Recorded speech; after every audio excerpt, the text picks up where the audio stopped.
A frequently asked question is, there is no specific therapy for dengue.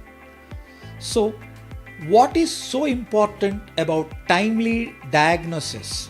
Dengue is the best example in medicine where a good early diagnosis and a supportive care reduced mortality drastically, even though there is no specific therapy.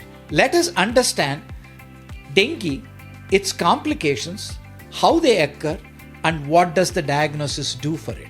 Dengue causes mainly two complications.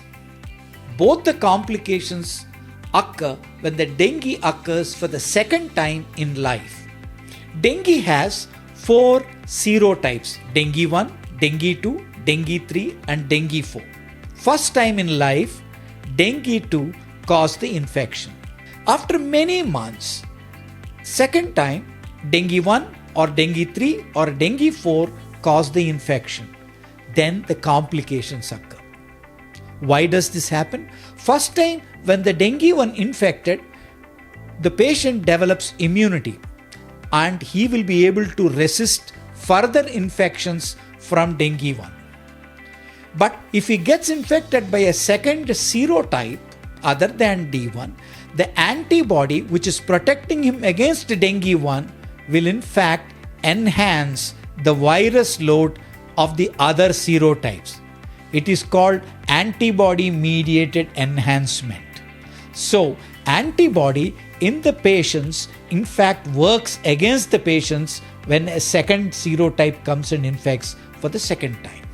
Now, what complications occur if a second serotype infects in the second infection? 2. Dengue hemorrhagic fever. Here, the platelets in the body are killed and depleted. So, the body has many spots where bleeding occurs. It occurs under the skin. We call it purpura.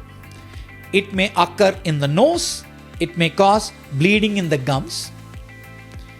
Sometimes patients can worsen and have blood in the stools as well as in sputum. That is frightening. Now, this can be treated by giving the patient platelet transfusion. The second complication is called dengue shock syndrome. Because of an intense immune response that occurs in the second infection, the plasma or the fluid part of the blood starts leaking out of blood vessels.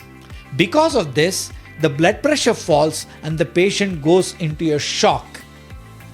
Now, this needs to be treated very carefully with fluids and to see that the blood pressure comes up. You can expect complications if you know that this is a dengue case. Then you can observe the patient or warn the patients about what kind of symptoms might tell you that it is a complication coming up. In dengue, the mortality before the first diagnostic was available was 20%. After the diagnostics were made available, the dengue mortality fell down to less than 1%. That is what I meant by saying this is the best example in medicine where diagnosis itself saved lives.